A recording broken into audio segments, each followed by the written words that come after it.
Away from Idolatry, Maimonides on the Purpose of Ritual Sacrifices. This essay explores Maimonides' understanding of the Bible's reasons for ritual sacrifices, namely, to help wean the Jews away from idolatrous rites. It situates Maimonides' position within the broader trend of Maimonidean thought in the Guide for the Perplexed, as seeing the commandments in general as a counterweight or means of weaning the Jewish people away from idolatry.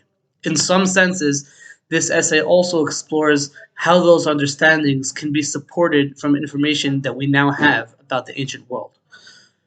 After clearly elucidating Maimonides' stance on this topic, this essay also examines his view from different angles, with various possible precedents in earlier rabbinic literature for such an understanding, and also engages with the objections that various rabbis throughout the ages have had to Maimonides' stance, including Nachmanides' objections, as well as a novel interpretation from the Italian sage Rabbi Yosef of Trani.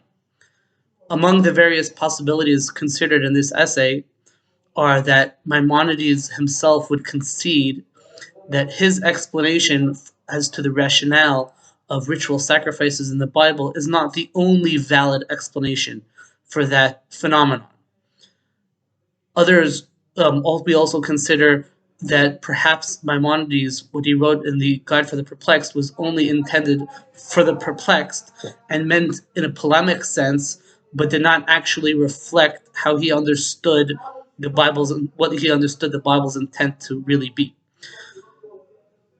Others argue that perhaps Maimonides did not refer to all sorts of sacrifices, but only specific sacrifices were intended to help wean the Jews from idolatrous rites. As mentioned above, we adduce various midrashic proof to Maimonides' position from rabbinic literature and consider how substantial proof or precedent those sources may or may not be. This essay also shows why various other Jewish commentators objected to Maimonides' understanding, the various historical ramifications of adopting Maimonides' stance or a Maimonidean-like stance, and what that can lead to in terms of anti-Semitism.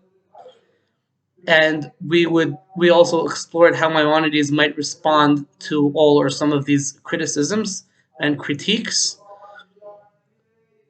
concluding with a discussion about how this topic weighs in on the age-old question of the importance of studying the ancient Near East and ancient Near Eastern archaeology and history in terms of studying the Bible. How useful are those extra biblical sources and data for studying the Bible?